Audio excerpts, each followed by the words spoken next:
What is up everyone, and welcome to some more F1 23 My Team Career Mode, and we're here for round number 22 of Season 6 of our Jaguar Racing career. It is the penultimate round of our 6th season here in My Team Career Mode, and we're going to be at the Las Vegas Grand Prix underneath the lights. It's going to be an absolutely amazing experience, I'm sure.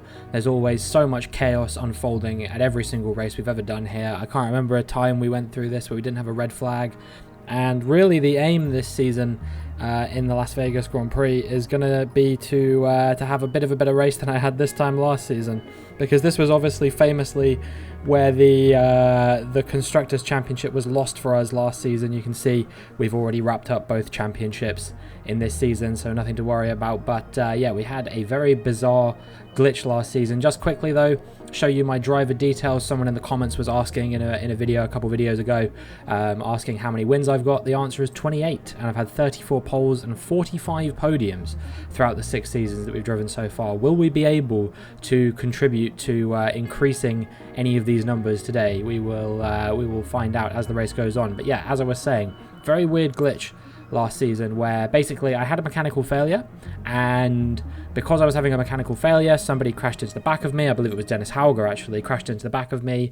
He had to retire from the race. That brought out a red flag, and when the red flag restart came around, I was still on the grid despite the fact that I'd had a mechanical failure, and the AI controlled my car for a further 10-15 laps before eventually the engine gave up and it retired me from the race, and I took Nico Hulkenberg as a passenger with me in that retirement in only his penultimate race in Formula 1 before he ended up retiring, of course. So yeah, hoping that we can maybe stay a little bit more out of trouble this season compared to what happened last season. Even though obviously I wasn't the one in control of any of that, we still found ourselves in a bit of a chaotic situation. So practice 1, Leclerc did very well there. P2, only a couple of hundredths of a second off of Esteban Ocon in the Red Bull. For me, however, I only did a run on the mediums, and my pace wasn't absolutely blistering around here, it must be said. Although it was difficult to find a truly representative time, given that I was running on the mediums and I was doing, tyre management and ERS management and things like that. So yeah, hopefully on the soft compound tyres here in practice we'll be able to deliver a little bit stronger of a lap than we were showing in practice. And well, I believe last season we didn't make it through to Q3 if I remember correctly, so I'm hoping that this time around we should be able to get ourselves into Q3 at a bare minimum basically. And our first flying lap here on a fresh set of soft compound tyres ends in a 1:30.1. Not bad by any stretch of the imagination. However, seeing that Frederick Vesti was top at this stage made me think this might actually not be good enough to see us through. However, it actually was, as it turns out, as we are currently P9 and improving a tiny bit on our final flying lap here on another fresh set of soft compound tyres. 0.03 of a second improvement, and amazingly that takes us up 3 positions from P9 to P6. So yeah, it must have been an incredibly tight field in this particular area, and you can see indeed, yeah, that Kevin Magnussen was well, actually no, he wasn't 0.03 of a second behind me, so I don't know what's happened there. But in any case, yeah, we make it through in P6 and eliminated here Dennis Hauger. He'll be very disappointed with that, given that this is basically a weekend where he has to score big points to try and close down Oscar Piastri in the fight for P2 in the Drivers' Championship. And then we've got Stroll, Fittipaldi, Joe, Pourchaire, and Jacques Doohan. Nobody else really overly surprising in the elimination zone there. But yeah, Dennis Hauger will be bitterly disappointed with that. We'll be starting no higher than 17th tomorrow, unless there are any grid penalties coming in the way of any of the remaining 16 drivers here in Q2. So our first flying lap here, we do a bit of a banker on the used soft compound tyres. It's a 1:30.8. It's not the best lap I've ever driven around here, I wouldn't say.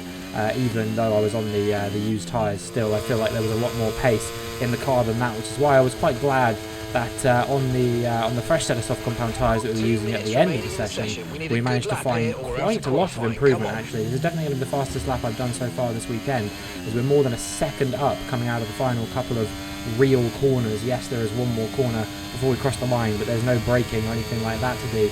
So it is going to be a 1.2 second improvement, a 1:29.6 as we cross the line, and that is good enough to get us through into Q3 in P3. So very good to see there, and hopefully will be able to convert this pace into a challenge for the top 3 in Q3 as well. Leclerc only a couple hundredths of a second behind me there in P4 as well, so he's making it through to Q3. And yeah, a few drivers that will be quite disappointed about being knocked out here, none more so than Oscar Piastri, another driver who is in the hunt for P2 in the championship. He's quite far ahead in that fight, so as long as Leclerc doesn't score big this weekend, I would say that he's got a pretty good chance of holding on to that P2. But he is eliminated along with Vesti, Lawson, Albon, De Vries and his teammate Kevin Magnussen in the other McLaren as well. It's just a really tight field at the moment. You can see there's 5 tenths between the fastest car and Frederick Vesti getting knocked out there in P11. So yeah, it is just really a case of who can show up each and every weekend, deliver a good performance, and so far the only drivers who've really been able to do that this season, I would say, week in, week out, are myself and arguably Oscar Piastri, but even he got knocked out in the previous session. So on a used set of soft compound tyres this time, we do a 1:30.0, not a bad lap by any stretch of the imagination. And then, somewhat perplexingly, on our final flying lap on a fresh set of soft compound tyres, only me and Gasly went out. Nobody else actually did a run. They all stayed in the pit lane, which I didn't really understand because there's no like rain or anything like that. Unfortunately for us, we actually hit 2 walls on the exit of the final couple of corners, which no doubt hampers our pace a little bit here. So as we come on the run to the line, it's a 1:29.4, and that is good enough to put us in P2. And I can only assume that P1 must therefore be Pierre Gasly, because he was the only other one that did a run at the end of the session. We're all ready for tomorrow's race, but before we begin, let's have a quick look at those who will be fronting the grid. Gasly, Robinson and Sergio Perez. Goodbye for now then, but we are really just getting started. Make sure you join us again for Lights Out tomorrow. It is indeed Pierre Gasly on pole position, myself in P2, and the race winner from last time out in Portugal, Sergio Perez, picking up P3. So yeah, pretty decent grid there. Bit of a shame that Leclerc couldn't be a little bit higher, given that he was P3 and P4 in Q1 and Q2 respectively, but hopefully he'll be able to work his way through, maybe challenge for the podium today. Either way, we'll see what the two of us can do as we get into the Las Vegas Grand Prix. After all the parties, after all the talk, after all the speculation, drivers and fans alike can't wait for this one. Welcome to the Las Vegas Grand Prix.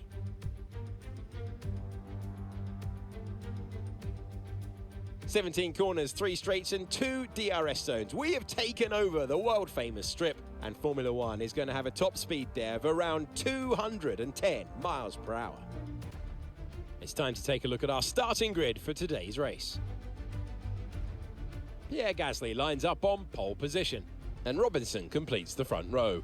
Looking down the rest of the grid, we have Perez, Verstappen, Norris, Russell, Leclerc, Ocon, Sargent, Tsunoda, Oscar Piastri, Liam Lawson, Albon, De Vries, Magnussen, Hauger, Stroll, Fittipaldi, Joe, Teo Porcher, Vesti, and Jack Doohan. And now it's time to head down to the track. Anthony Davidson, thanks for joining me again for the Grand Prix. And they can do it for sure, as long as they don't dwell too much on the position. At the end of the day, there's only one way to go racing, and that's to give it everything you've got. Either your best is good enough to stay in the hunt, or it's not. There's no point giving any less than 100%. Okay, here we go. I know what you can do. Don't let me down. One thing that always amuses me about the Las Vegas circuit in particular is all those screens that are hung up around the circuit, which are showcasing the names and the photos of all the drivers who are on the grid. Because obviously they don't update that graphic as time goes on, because it isn't really feasible to add drivers in different cars and you know, the new drivers that join the grid and all that kind of thing. So what that ends up meaning is that when you look at that graphic, you'll see images of Lewis Hamilton in a Mercedes, when this was of course the site of his final race in Formula One 5 years ago at this point now. And yeah, they're still showing his photo there, and yeah, like, you know, he retired such a long time ago that I just find it quite amusing to see that. Obviously I know it's just a game thing, but either way, lining up here P2 on the grid, and hopefully we'll be able to get a good start as the lights come on and the lights go out. And we have indeed had a good start. Pierre Gasly getting bogged down a little bit there on those medium compound tyres, I'm looking at the tyre strategy here, and I'm thinking we might have actually been hung out to dry a little bit, because obviously the other drivers in Q3 at the end of qualifying in the previous session, they actually didn't go out. I told you this, like they just didn't go for a second run in Q3, and what that's meant is that they have a spare fresh set of soft compound tyres, where myself and Gasly don't, because we expended all of our tyres. And I'm wondering if this was a strategic decision now to enable them to start on the softs in this race, because you can see how close Sergio Perez is to me here already. He is right on my tail, and Verstappen has overtaken him as well, overtaken Gasly, that is.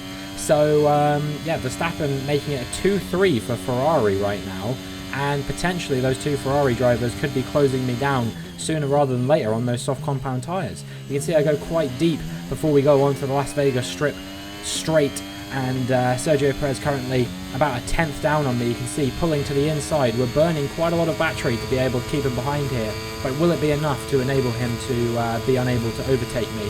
We will see. The gap less than 1/10, like I said. It's hovering between a tenth and just under a tenth. He's going to try and look to the outside here. He's going to brake a little bit later than me, but with the inside line, we're going to go wheel to wheel through the final few corners, and we just about managed to keep ahead of Sergio Perez for the time being. Great racing between myself and the Mexican there, but ultimately it will end up backing us up into Pierre Gasly, Lando Norris, Charles Leclerc, and all the other drivers behind. No idea where Max Verstappen got to. I can only assume maybe he got held up as a result of a battle that he was involved in, or maybe he made a mistake at some point or something like that. But yeah, either way, a good start to the race, and hopefully we'll be able to maintain this position. But the problem will be, even if we do manage to maintain the position, Sergio Perez is not going to fall 1 second behind me by the end of this lap, and he will almost certainly pass me with the DRS once we get to the DRS zones, when the DRS is enabled.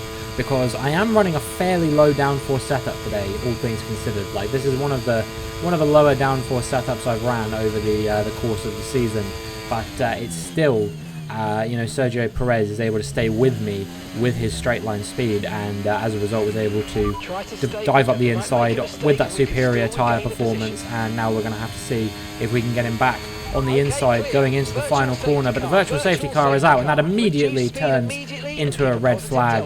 We'll have a look in a second what that was for, but it does mean I don't know who's going to be leading here. Was it me or is it Perez? Because both of us looked like we were leading at the time that red flag was called.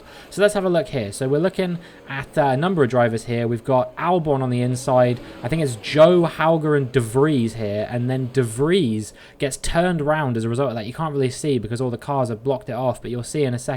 De Vries is facing the wrong way on the circuit. Lots of front wings and stuff flying there. 4 into 1 doesn't go, apparently. I think I could have told you that as well. So yeah, big crash there. Nobody out, fortunately, so everybody will remain going once the red flag restart happens.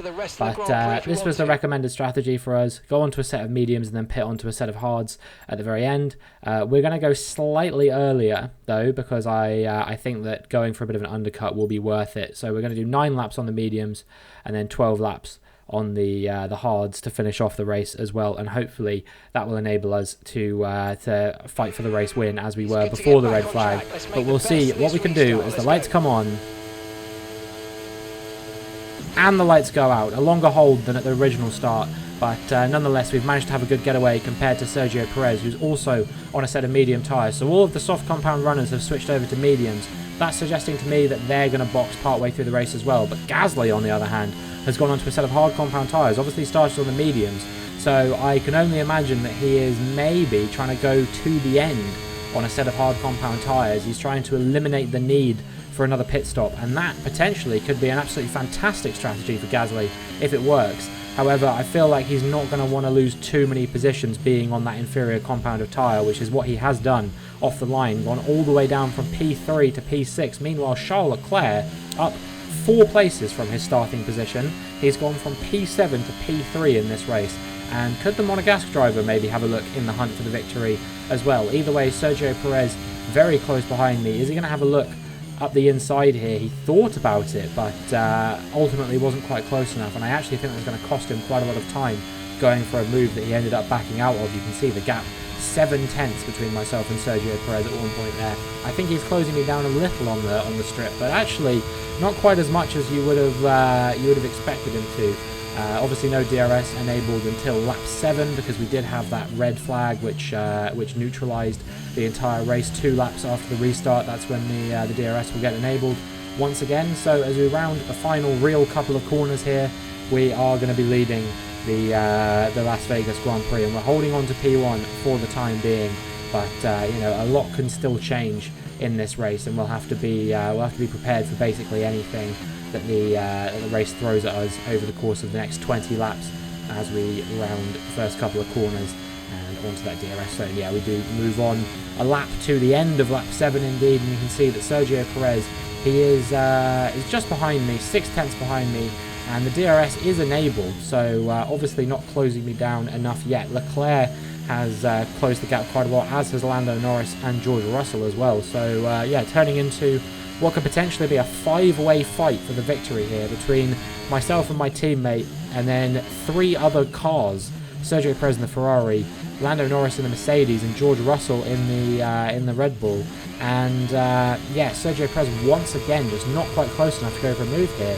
But Charles Leclerc might be looking for a move on Sergio Perez, and in doing so, what he's done is he's enabled me to break away out of that DRS range. You can see 1.2 seconds is the gap behind to Leclerc. If I can maintain this gap, then we could potentially romp away with this, quite frankly, because you can see that the gap is outside that 1 second that Leclerc would need to have the DRS to me. So now we have a real chance to do something quite great here, and for the next 5 laps, they didn't break back into my DRS range. I only pulled further and further away, and on lap 13 we are going to be coming in for a set of hard compound tyres to the end of the race. And I can only hope that I have the same pace on these that I had on the mediums, because the mediums were absolutely fantastic. I felt like they were definitely the strongest tyre that I've raced on all weekend, so I can only hope that the hards are just as good.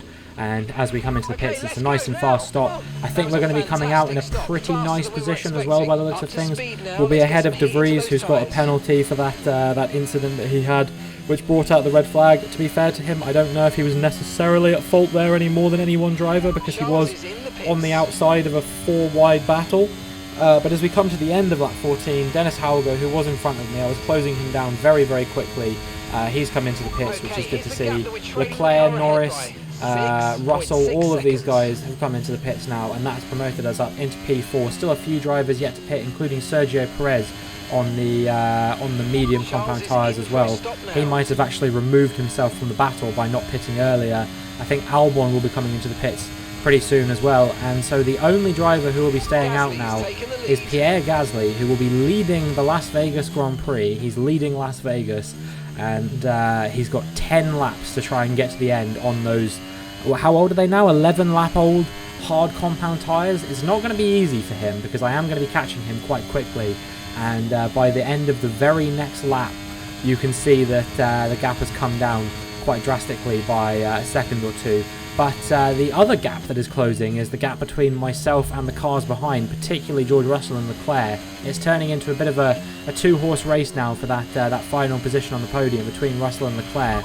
However, based on the rate that they're catching me and the rate that I'm catching Gasly, you would have to imagine that it's actually going to turn into a 2-horse race for the victory between those guys, because right now I do not have the pace on these hard compound tyres to keep those guys behind. You can see that George Russell has broken into my DRS range, closed that gap quite drastically. 2/10 was the lowest that got at one point, and I imagine it will only be a matter of maybe a lap or two before George Russell is pressuring me for the lead of this race. If that happens, I feel like I'll have no choice but to let Leclerc through as well, because he feasibly is the only one that I think can stop the Red Bull driver from getting victory here today. So yeah, I think it's much more likely this is going to turn into a battle between Russell and Leclerc for the victory here, myself and Gasly on alternative strategies.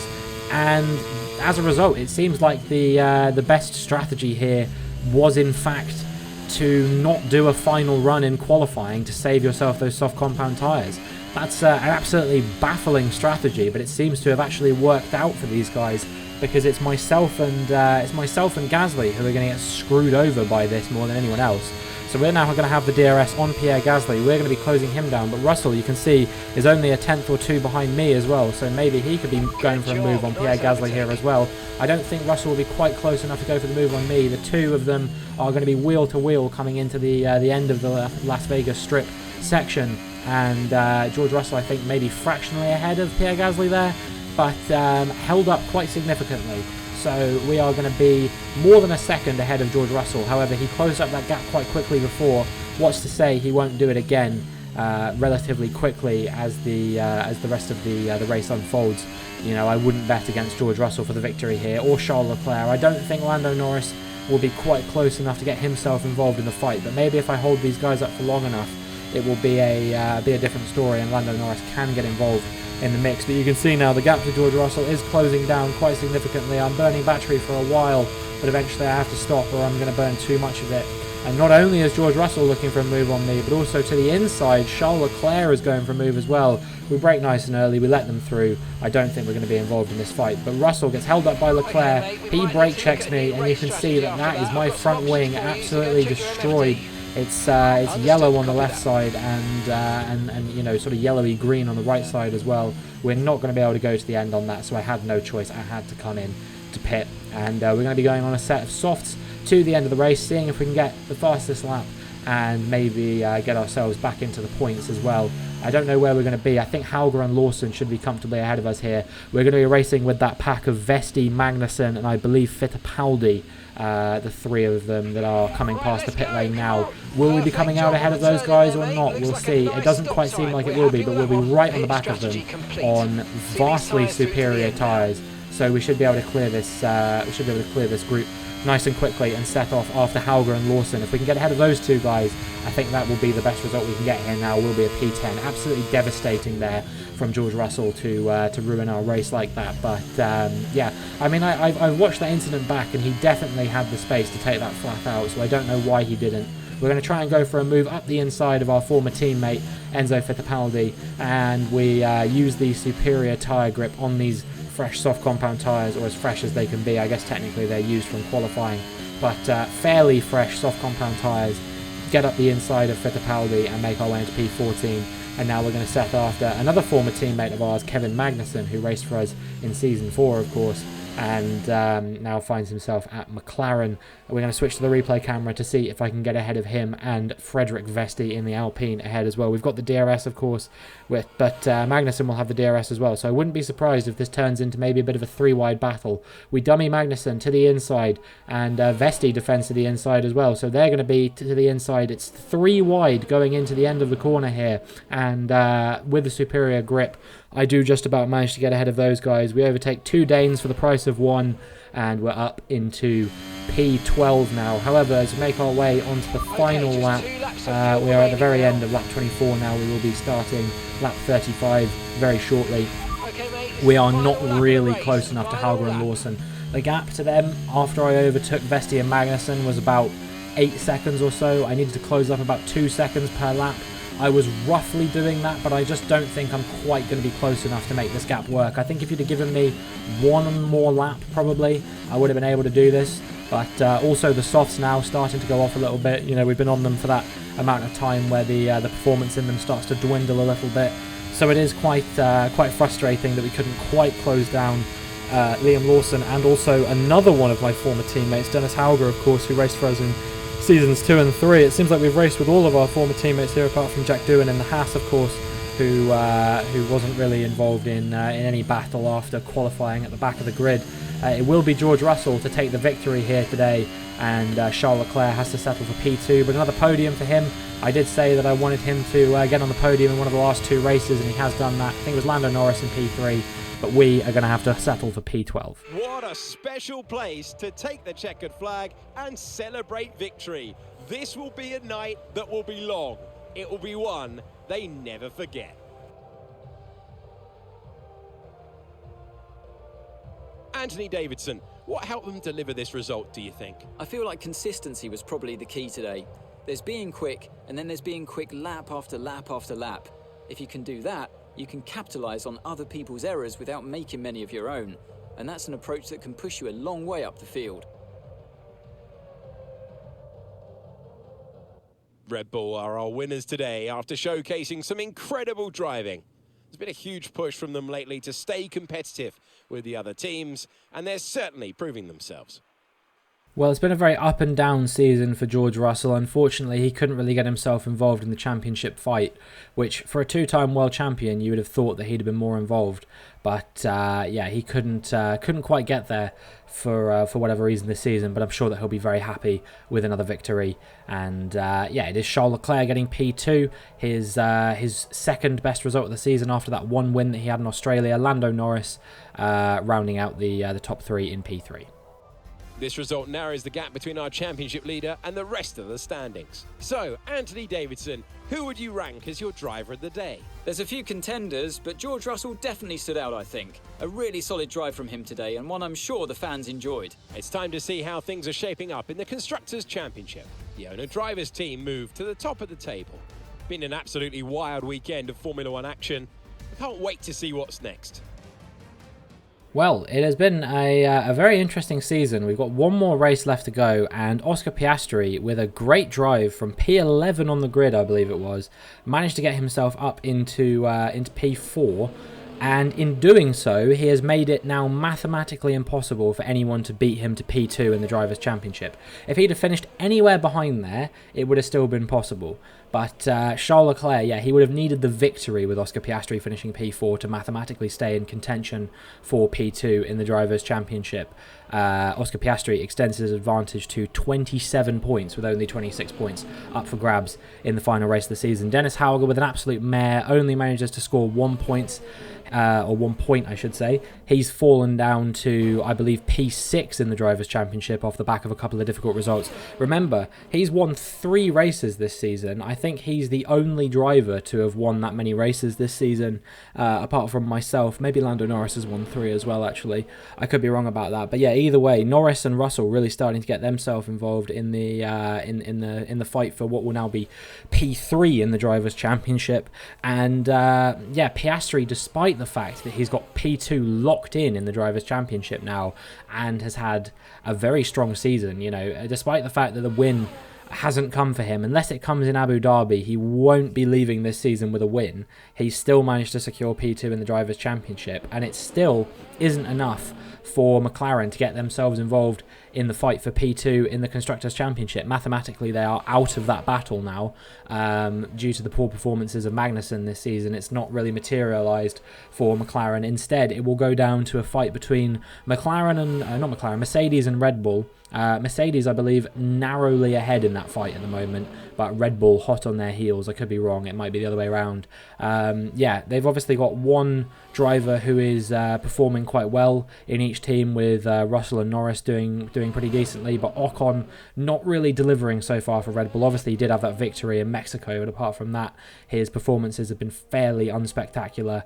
And yeah, it's been a similar situation with the teammate of Lando Norris, Alex Albon, as well. Got P7 in that race, of course, as we saw there.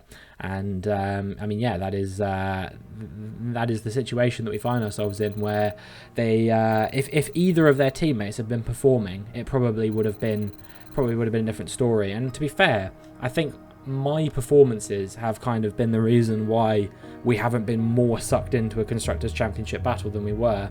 Charles Leclerc, the best he can do is P3 in the Drivers' Championship now. I would have liked him to fight for P2, but it just didn't quite happen for him. He's not quite had the run of form that I would have hoped he had, especially when he was finishing on the podium basically every race at the start of the season. It feels like he's taken a bit of a step back from that now. Obviously, he did get a podium here, but yeah. Let me know down in the comments below, do you think we should re-sign Charles Leclerc for next season or not? Because I'm still on the fence about whether I want to do it or not. I might take a look at some other options. I haven't really decided whether that's something I want to do yet. But yeah, I mean, it could go either way, I think.